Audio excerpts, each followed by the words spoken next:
no-co. The nation lashing out as Secretary of State Mike Pompeo warning Russia and China better tighten the screws on the nuclear threat or else. Just saber rattling, or is it a deal unraveling? We're on it. And protesters going to new lengths to try to shut down ICE, and now one Democrat calling to prosecute its agents. You think you've seen former ICE Director Tom Homan mad before? Well, just wait.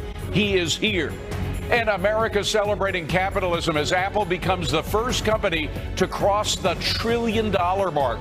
Herman Cain says, let that be a message to Democrats and their rising star preaching socialism. He's here, too.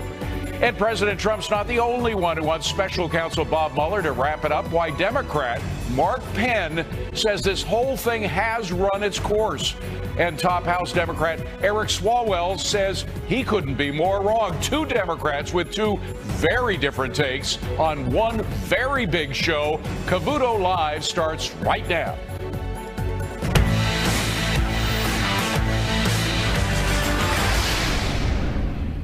And welcome, everybody. I'm David Asman in for Neil Cavuto today. A lot to get to this morning. But first, President Donald Trump gearing up for another campaign rally tonight ahead of a key test Tuesday night in Ohio. So why is this one so important? To Fox's Rick Leventhal, who's following the president from New Jersey. Hi, Rick. And David, one of the things the president has proven is that he's unpredictable and likely to go off prompter. We expect we might see that tonight. His vacation began officially yesterday at the Trump National Golf Club in nearby Bedminster, but it's a working vacation, and that's one of the reasons he's headed off to a rally near Columbus, Ohio. It is a get-out-the-vote endorsement event for Republican Troy Balderson. Vice President Mike Pence was in Ohio earlier this week to campaign for Balderson. He's a state senator running for Ohio's 12th congressional district. It's a district that's been an easy win for Republicans in the past.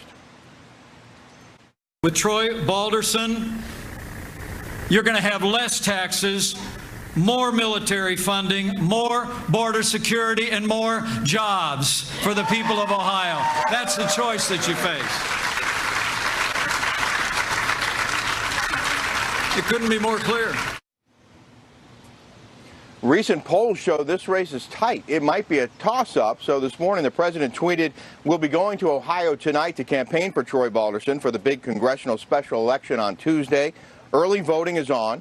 Troy is strong on crime, the border, and loves our military, vets, and Second Amendment. His opponent is a puppet of Nancy Pelosi, high taxes. If you were watching that rally on Thursday, you know the president went off in Wilkes-Barre, Pennsylvania, on a number of topics, including leaders of the Democratic Party and his possible opponents in 2020.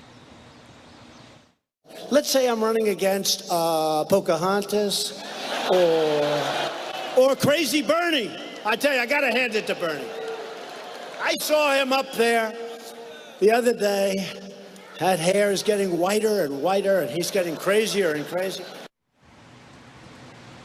So, David, we'd like to tell you what's going to happen tonight, but pretty much anything could happen tonight. The rally's at 6:30 in Central Ohio, and we'll have it live, of course, here on Fox News. That's why people love to watch him. You never know what's going to happen. Rick Leventhal, good to see you, my friend. Thank you very much. Well, President Trump is expected to tout the economy during that Ohio rally tonight. Fox Business's Susan Lee has the very latest. Susan, there's a lot to tout, even though the jobs number didn't come quite to what it was expected to do on Friday. Well, guess what, David? You know the U.S. economy is doing really well, growing at its fastest pace in 4 years. And you're right, the jobs number in July may have been a little bit less than what economists have forecast for the month, but still 157,000 ads, not bad. And the U.S. averaging over 215,000 jobs in the first 7 months of this year. The jobless rate also ticking lower as well, down to 3.9%, still hovering close to the lowest that we've seen in close to 50 years. Now, where are these jobs being created?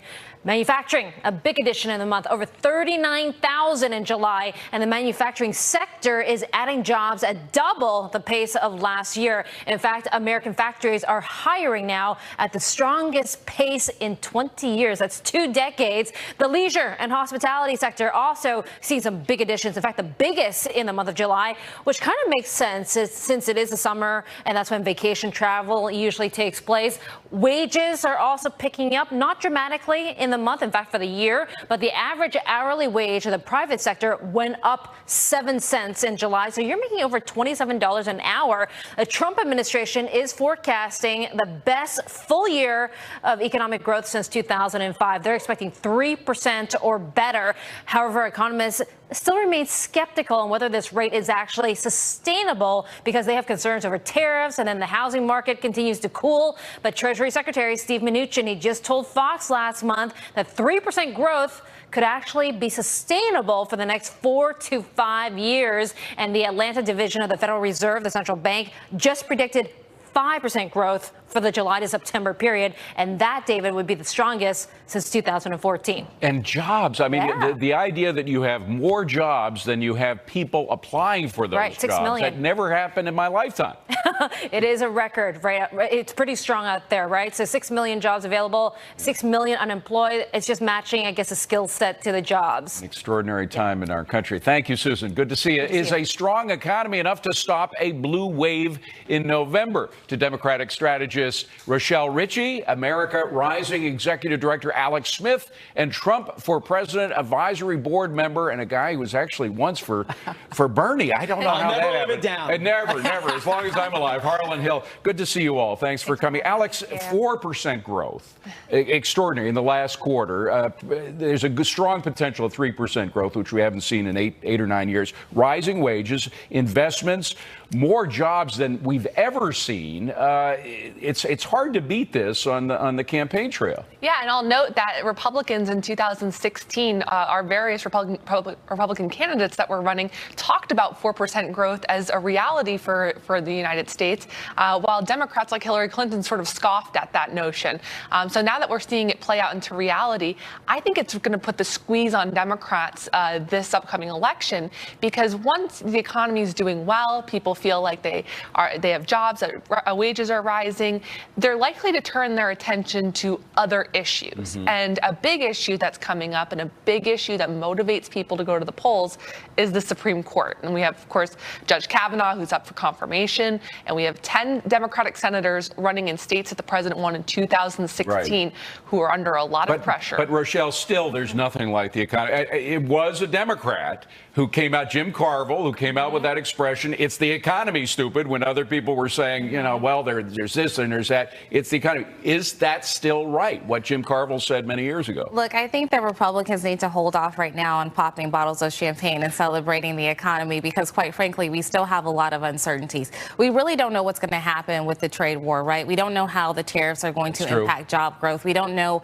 how it's going to impact productivity. But Americans have never been more confident. Consumer confidence is at the highest level ever. They are confident. But getting to your question about Democrats, I think that what Democrats lack in this is an overall message.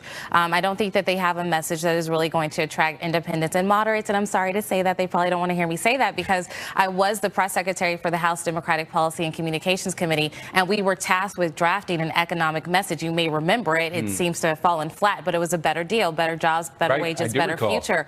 And now that you have this economy doing well, that message is not going to serve as strong anymore with independents and moderates. So you think Democrats really got to get their act together? Is there enough time before the election? It's coming up pretty soon. It's coming up soon, and they need to have a strong message that's going to attract independents and moderates. But Harlan, when Americans feel so good about the economy, no matter what message Democrats come out with, I can't imagine it beating the Americans' own perception of how things are going right now. Absolutely. And I mean, let's not downplay what the president has done. It's been nothing short of amazing to watch the economic miracle that has come to fruition in 2017. Well, as Alex said, a lot of Democrats and their economic advisors said it couldn't be done. They said it couldn't be done. They mocked it. They mocked the very thought of it. But I agree with Alex on another issue. We're going to see a refocusing of the issues. And I don't think it's just going to be the Supreme Court. If you look at health care, this is a problem that Republicans promised to address in 2016. And we have not addressed the problem. And costs continue to spiral out of control. We have to do something about it. Republicans promised in 2016 to solve the problem of immigration. And the president is begging Congress to send him a bill that fully funds the wall and border security. They haven't done it. Well, remember, by the way, going back to Congress, it was Congress that, of course, dropped the ball on health care. I mean, they had an opportunity to do it, and they didn't. Is it conceivable that the president has time before the election to do something about health care? Now, he's clearly trying different things to try to get rates down, making available very simple plans that are just sort of catastrophic plans that don't cost that much. Right. Is that going to be enough for voters? Well, I think he is doing his best to try to provide some free market alternatives to what is out there right now. And certainly, I think he hopes that Congress will provide him with some legislative relief in this arena, too.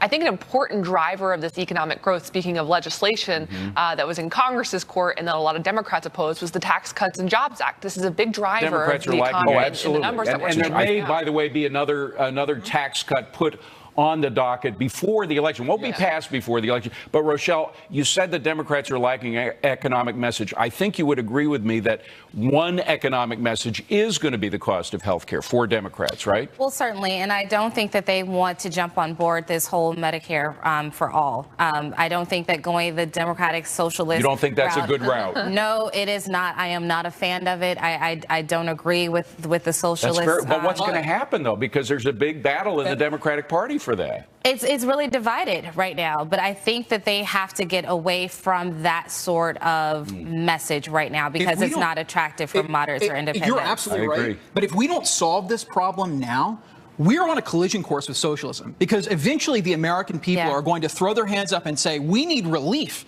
from the high cost of health care. And so that is my concern. If we don't solve this with free market principles today, it creates a much bigger problem down the road. And don't forget that as a political matter in the short term, the 2020 contenders on the Democratic side who are pretty much all in favor of Medicare for all are really putting a squeeze on these 2018 Democrats that are up in these Trump states. By the way, I'm amazed. Here we have a former Bernie supporter, a Democrat who was very active in the campaign, a Republican, all agreeing on a couple of points. A very interesting moment. All right, well, Secretary Pompeo issuing a warning, the North Koreans calling it alarming. Could a deal be unraveling?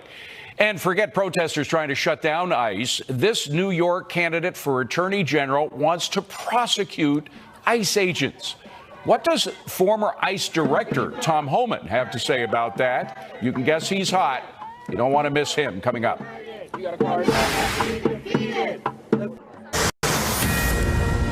Secretary of State Mike Pompeo taking a moment to speak with his North Korean counterpart at the ASEAN summit. This coming after Pompeo said there is still, quote, a ways to go before North Korea is denuclearized.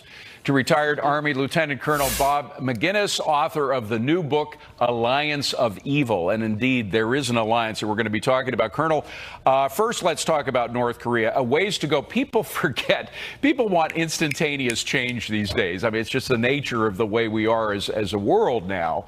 But people forget how long it took Ronald Reagan to successfully deal with Mikhail Gorbachev. It took years of meeting after meeting after meeting before progress was made. Well, certainly working with Mikhail Gorbachev, it did take years, David, and in fact, we thought we were losing it at a particular point until START, and of course, he promised Star Wars and a host of other things. So it was really internal that things started to come unglued in the Kremlin. Yes, what Secretary Pompeo has done is really advance something that we failed in '93, in 2000, 2009, and under Barack Obama in 2012 with the leap ahead. The reality is that we're making progress. We've got those 55 alleged, parts of our soldiers back. We have 3 prisoners released. We have a tunnel destroyed that they used for testing. They've destroyed an ICBM test site. Now, at the same time, though, as the Secretary said the other day in the Senate, they're continuing to make fissile material. They're continuing to, put together another launch site. So and a lot of ICBMs, the actual missiles themselves that could deliver these nukes, are being put together. But you have a Secretary of State who was the former CIA chief, and he wasn't just any CIA chief. This is a guy who really is trusted by. You talk to the intel community, and I'm sure you, as a former member of that community, know that how well he is respected. Nobody's going to pull the wool over this guy's eyes. I certainly hope not. Just think. Is there any doubt in your mind? Well, at this point, Dave, we've been doing, I spent a year looking at the North Koreans across the demilitarized zone. Yes. I kind of understand a little bit about what, to which I'm speaking. But at the same time, we have to recognize that less than a year ago, there was a hydrogen bomb explosion in North Korea. There was a ICBM launch. Those people have flipped on a dime in the past. We have to recognize who we're dealing with. Meanwhile, Russia is not being helpful, as the Secretary points out, and neither is China on, exchanging or selling them secretly, petro. And so behind the scenes, there's a lot going on.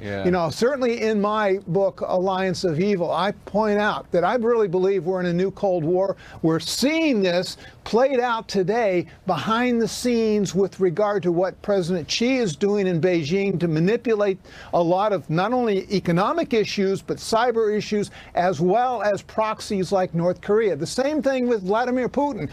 Pompeo said today that the Russians have hired a bunch of North Koreans in violation of UN sanctions. Why? That's allowing money to flow back to Pyongyang to fuel some of this bad stuff they're doing. So we do have a long way ahead. We need some assurances, and hopefully the letter says Colonel, that we're running out of time, but I want to switch to another part of that alliance of evil, which is Iran. There are protests going on all over Iran this morning, and it looks like we're entering into another period where these protests are getting very hot. The squeeze was put on Iran. We got rid of the Iran nuclear deal, which put extra economic pressure on the country. The reality that their currency has dropped 2/3 in value. You're seeing violent protests all over Iran. This may spread, and it harkens back to something that Donald Trump said, that a lot of his detractors said, oh, come on, that's not true. Let's just play the Donald Trump shot from not long ago. Iran is not the same country anymore. That I can say. And we'll see what happens. But we're ready to make a real deal, not the deal that was done by the previous administration, which was a disaster. So, Colonel, this is classic Trump MO, which is that you squeeze a country until they really hurt, and then you offer them some chance to talk to them. Is that a proper strategy in dealing with Iran? Oh, I think so. President Rouhani is really in desperate situation here, politically. And of course, he's running to the IRGC, the Quds Force, the most conservative part of that organization. And unfortunately, they may lash out at these demonstrations. We saw this in 2009 when Barack Obama refused to do anything to help the population. What would be a good outcome, of course, is a revolution, and to topple the unpopular mullahs that are running that country. But they have a lot of tools to lash out. Strait of Hormuz, certainly what they're doing in Syria, what they're doing in Yemen, and so forth. A very desperate By the way, time. these protesters are specifically targeting the supreme leader, not just the president, but the supreme leader. So it's a very interesting moment. Colonel, great to see you. Always a pleasure. Thank you very much. Well, President Trump's not the only one who would like to see special counsel Bob Mueller's probe shut down. So would Democrat Mark Penn. Why? The former Clinton pollster is here next to explain.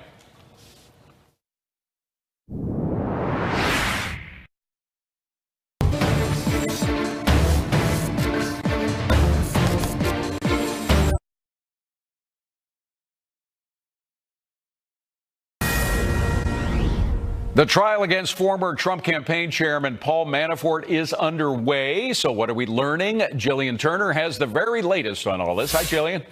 Hi, David. The latest developments in Paul Manafort's tax and bank fraud trial played out yesterday at a courtroom in Arlington, Virginia, just outside the nation's capital. Manafort's former accountant, Cindy Laporta, took to the witness stand and testified she'd filed tax returns she believes may have contained false information. She also acknowledged that doing so probably amounted to criminal activity. Laporta admitted she had a sense that Manafort lied to her about where money being transferred into his political consulting business was coming from. Now, this was the first time a witness in the trial this week admitted to potential wrongdoing. The Mueller team's now trying to prove Manafort improperly listed millions of dollars of income as loans in order to avoid paying income tax, and that it was kept hidden from the IRS in illegal overseas accounts. Meanwhile, President Trump creating some Russia investigation news of his own this week when he called for Attorney General Jeff Sessions to, quote, stop it right now via Twitter, and doubled down on some of his criticisms. Now, we're being hindered by the Russian hoax. It's a hoax, okay? I'll tell you what, Russia's very unhappy that Trump won, that I can tell you. But I got along great with Putin. Elsewhere in the executive branch, newly released emails show that FBI agent Peter Strzok asked to keep some of the investigatory powers he held as Deputy Assistant Director when he transitioned over to Mueller's team. On July 13, 2017, he wrote to FBI officials requesting authority to approve national security letters and declassify information. In response, the FBI Assistant Director of Counterintelligence, William Priestap, assured Strzok, quote, while assigned to the special counsel's office, you will retain your CDDAD authorities to include declassification authority. He was also granted permission to retain his security clearance, David. Jillian, thank you very much. So is Donald Trump right that it is time to wrap up the Mueller probe? To former Hillary Clinton strategist Mark Penn, who a lot of people would be surprised to find out agrees with the president on this. Why, Mark? Well, look, I spent a year of my life fighting the Ken Starr independent counsel on behalf of President Clinton, and really that was a waste of a year for the country. I think now that we have achieved a level of peace and prosperity, frankly, we haven't had since the late 90s. Once again, we're about to be consumed possibly by an investigation, an impeachment, and it's wrong. It affects our foreign policy. Every day, this investigation seems to undermine itself. Yeah. The Carter Page warrant really was not based on anything much more than the dossier in a Yahoo article. Look at this trial of poor Manafort. Where is Russia? Where is anything to do with the campaign? And the judge clearly, Mark, as you well know, the judge in the trial has said this has nothing to do with what you, Mr. Mueller, and your team were empowered to do, which was to check into Russia collusion. Has nothing to do with that at all. So you're right. But like Ken Starr, as you mentioned, it has spun into different things. I'm just wondering if Mr. Mueller is less interested in why he was empowered in the first place to investigate Russia collusion with the Trump campaign than he is in getting rid of Donald Trump. Well, I think there's no question that he's going to have a report here that tries to say, well, maybe he didn't find collusion, but maybe it was close, and there was obstruction of justice and all of these facts. And I think he's going to try the Ken Starr route. Now, if he does it before this congressional election, I suspect, like in '98, it will boomerang. And if he does it after, he'll see which way Congress goes to see whether he can get impeachment, although it's a fruitless exercise in the absence of any evidence that the public doesn't know. Everybody saw the firing of James Comey. Everybody knows his story in terms of what he did in these investigations. You know, the whole thing now has become a national waste of time and preoccupation when we should be debating the issues. In his defense, what he would say is, look, we've found out things about the way the Russians operated in the 2016 election that needed to be uncovered. So there has been some progress made. There have been people indicted, et cetera, to which you say what? Look, those were show indictments of Russian intelligence just before a summit. Maybe we were trying to get a different relationship with Russia so we could get help on Iran, help versus China and North Korea. He's influencing and affecting the foreign policy of the country by doing show indictments like that, rather than putting that in a report to the nation. That's the kind of stuff that should have been in a report, instead of show indictments that he knows are never going to be prosecuted. You know, and other people say if he's really interested in Russian collusion beyond indicting Russians, there was the issue of what happened with this Trump dossier, whether Russian disinformation, Russian elements were involved in putting that together. Of course, that would involve the Hillary campaign, who helped fund the Trump dossier more than it would Republicans.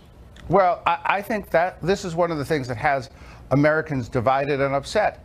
They see a full, all-out investigation of everybody who was even close to Trump. They see a trial of somebody that probably there would have been an audit here, maybe a criminal referral, but the entire weight of the U.S. government wouldn't be on Paul Manafort had he not served for 2 months.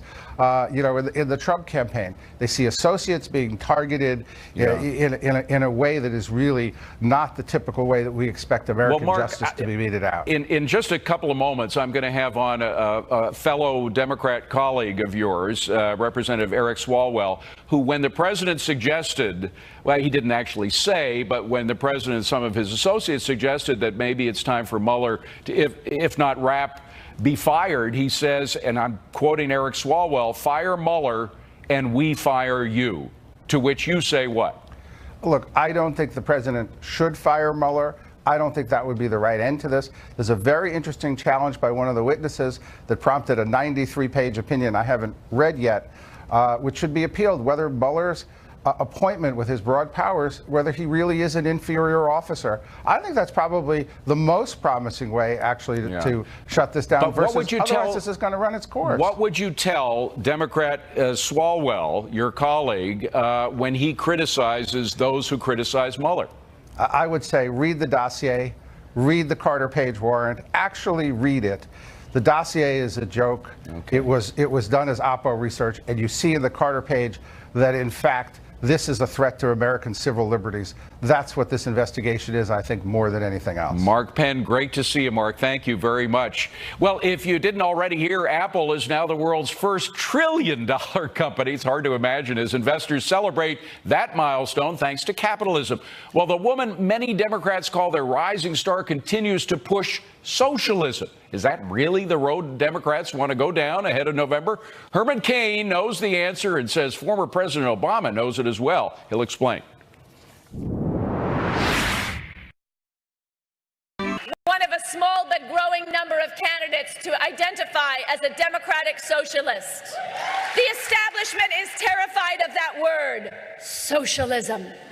And so are a lot of Democrats, by the way. Actress and New York gubernatorial candidate Cynthia Nixon joining New York congressional nominee Alexandria Ocasio-Cortez and calling herself a Democrat socialist. Ocasio-Cortez taking that message to California this week.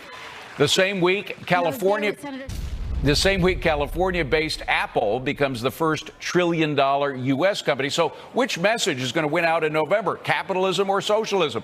With me now to discuss is former Republican presidential candidate and former Godfather's Pizza CEO Herman Cain. Herman, great to see you, my friend. Thank you, David. I got to say, this is not the moment. I don't feel sympathy for people that are pro-socialist when you think of all the millions of people who died in the name of socialism. However, there are some moments when the economy's going through desperate struggles and everything, when perhaps people are looking for some solution and they stumble upon social. This is not one of those moments. The economy's booming. We've never had more jobs than we have now. Wages are going up. Investment is going at great guns. Is now the moment when American voters are going to say, yeah, maybe socialism will work? No, this is not the moment. I agree with you. First, there is no such thing as a democratic socialist. It's a play on words to dupe people into believing that socialism might be an option. Secondly, socialism has never worked in the history of mankind. Can we say Venezuela? Venezuela is so bad because of its socialist / communist / dictatorship that they don't even have rations to ration anymore. And we should mention, Herman, as you know very well, that Venezuela was the richest, not just a rich country, but the richest country in all of Latin America. It had more oil reserves than any country in the world. So of all the countries, if you have bigger oil reserves than any country in the world and you end up poverty-stricken, that shows you got a bad system working. Yes. They still have the oil. They just do not know how to get it out of the ground efficiently, and the corrupt leaders take most of the benefit. The S in socialism, if people don't remember anything else, stands for suffering. Suffering of the people. And the word democratic socialist, the word socialism is just a slow walk to communism. Suffering is what the people will ultimately encounter when they believe this rhetoric about being a socialist. You know, one person who some people say agrees with you on a lot of what you just said is former President Obama, who actually did not endorse Ocasio-Cortez when he went through his list of Democrats that he's endorsing for November.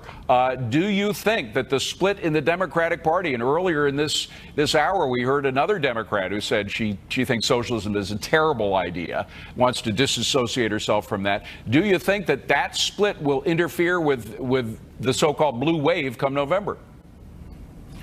There will be no blue wave, number one. Secondly, President Obama is very coy. He endorsed people that are not openly socialist, but they are. But he would not endorse someone who is openly socialist. So those that are below the socialist radar, he endorsed. But those that are out there screaming, I am a democratic socialist, and pushing free, free, free, he didn't endorse them. Well, it's kind of like Tom Perez, the DNC chair, saying that my daughter says that Ocasio-Cortez is the future of the Democrat. He wouldn't say, I believe this. He said, my daughter believes it. So in a sense, it was a non-endorsement endorsement. Right. It was a non-endorsement endorsement, and his daughter and Ocasio-Cortez, they do not represent the future of the party. If they represent the future of the party is done. The American people are not stupid when they are given the truth. Yeah, but what is confusing to me, and this is again a week when Apple, which is the darling of millennials and the darling of old folks like us as well, but the millennials love Apple. Apple's a $1 trillion company. Apple is the epitome of what capitalism can accomplish. Think of really the millions of people who have been employed either directly or indirectly by Apple, the prosperity that and the comfort that we all appreciate as a result of that company. And yet millennials, I think 280%. There's been a 280% growth of young Democrat socialists in America since 2016. And of course, the overwhelming majority of them are millennials. Well, I don't think they represent all of the millennials. Apple is an example of what capitalism will do when you create a unique product and you continue to improve it. That's what Apple has done in order to achieve its success. The C in capitalism stands for competition. And even though competition has gone after Apple, they have continued to improve their product. That's why they hit $1 trillion. Yeah. So the C in capitalism stands for competition, which is good for this economy. Yes. And we are seeing it today. And the S in socialism is for suffering of the people. Finally, Herman, you had to deal with bottom line. As head of a company, you had to always deal with the bottom line. You couldn't deal with opinions. You had to deal with the bottom line numbers. Well, you look at some of the bottom line numbers of one of their key proposals, which is to completely socialize our healthcare system. There was a study out this week. It's going to cost $32 trillion over 10 years. Now, our budget comes to about $32 trillion over 10 years. So you'd have to eliminate everything except health care coverage, and no telling how health care would drop in quality as a result of its socialization. So just looking at the numbers, it doesn't work. Will that resonate with voters, with the American public? It will not resonate with the majority of voters. It might resonate with some voters. Let me give you one other reason as to why that $32 trillion is insane. Name one program that the government has been totally in charge of that has worked other than the military. That's right. That's why that number is so insane. That's right. Let the private sector continue to do its thing. Let's restore the health care that we had before the Unaffordable Care Act was shoved down our throats. Before the Unaffordable Care Act, yes, we had a leak in the roof, but we didn't need to blow up the whole building to fix the leak in the roof. Now we don't have a building. Yeah. We've got rain falling on everybody. You got people who had insurance who don't have it anymore, and they still are continuing to push this idea that the government knows better than the people, and the government does not know better than the people of this country. Great place to end. The great Herman Cain. Herman, great to see you, my friend. Thank you so much. Thank you, David. Much appreciated. Have a great weekend. Well, China just firing the latest salvo in the trade war with President Trump. What will it mean for you and what you buy? We're on it. And first, it was abolish ICE. Now a far-left Democrat candidate wants to prosecute the agency and its agents. What does former ICE Director Tom Homan have to say about that? He's back on Cavuto Live. Power outages are inconvenient, disruptive, and can be catastrophic to your life. New developments in the tiffs over trade. China threatening to slap new tariffs on U.S. goods as the Trump administration is looking at hiking tariffs even more on Chinese imports. But Mexico now saying there's actually progress in the NAFTA overhaul talks. So is the White House right that any short-term pain will lead to long-term gain? Here with us now is Fox Business Network's Charlie Gasparino and Susan Lee, along with H-Squared Chief Research Officer Heatha Herzog. Good to see you all. So, Susan, the point is China's hurting right now. The stock market is way down. Investments are way down. Consumer spending is way down. So the idea is the Trump administration thinks as we're stronger, they're weaker. It's a good time to squeeze them. What do you think? I totally agree because, yes, we're in bear market territory for the Shanghai. Also, the currency has been devalued because they need to get the economy going once again. And we have credit conditions in China. Credit conditions is a big deal for a country that's over leveraged at over 260% to GDP. So yes, it is in a weaker position. But China and its leader for life, President Xi Jinping, he feels like he needs to play a strong hand since it is a nationalist platform that he has to really just sell to the people of China. So Charlie, is he going to back down? I think she buried the lead. How did I bury the lead? He's what is he? Leader for life. Leader for life. He doesn't care. And I will say this. He doesn't care about the people, whether they're suffering or anything, is what you're saying. They'll take a lot of pain. But he cares about looking strong for the people. That's exactly what's happening. He's leader for life. He's designated himself that. I don't know if he will be a leader for life. In our country. And I don't know how long his life will be. Remember, we're playing. Listen, I think we should get tough on China with intellectual property theft and all that. I think we should get a coalition of countries together to put pressure on them. But it's not unreasonable what we're asking them to do in that regard. But if you go toe-to-toe and they want to extract pain on us, they can live with pain longer than us because we're a democratic country. We're going to have midterm elections.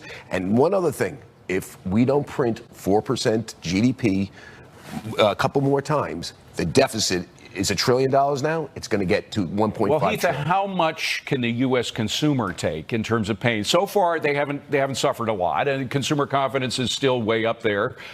If it begins to weigh on the consumer, when does it reach a breaking point? Here, it's not going to. I mean, we can. It's going to be for a very long time. This trade war or whatever is happening right now is, we're seeing incremental issues happening. But when it's really going to start to affect the consumer is when it's going to start to have a massive impact on imports coming in, goods that we get at the grocery store all the time. Yeah, but we're not going to see that effect. Not to the point where it's changed consumer confidence. Susan, I had Ken Fisher on Fox Business Live. He's the guy who says, I'd go to hell before I'd sell an annuity. We've seen his ads on television before. He's not an ideologue at all. And he says that the impact of these tariffs, even the ones that are projected, we don't know whether they're going to go through or not, are so minuscule in terms of the world economy that they're not going to affect the boom that we have seen in this country. No, I completely agree. I think it's more important on the corporate level. China actually, because of the trade tariffs and this tariff dispute, has nixed that $44 billion deal between Qualcomm and NXP. What about Disney and 21st Century Fox assets? That can be called into question. Do you read the Wall Street Journal? Yeah, in fact, that's where we get most of our information from this. Pick it up once in a while and look.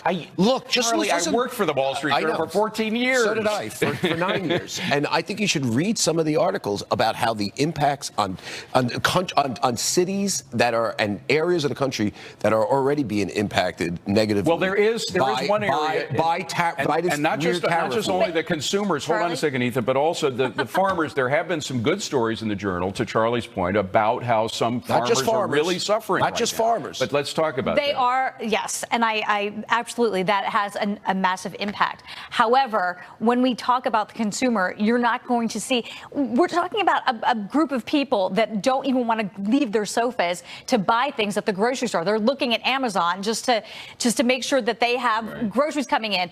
A little bit of an increase in price isn't going to have a massive impact just yet. Guys, if you haven't had enough of this group, you're going to get more of them later on in the next couple hours, so stay tuned. Meanwhile, the search for missing University of Iowa student Molly Tibbetts is intensifying. We have the very latest coming up.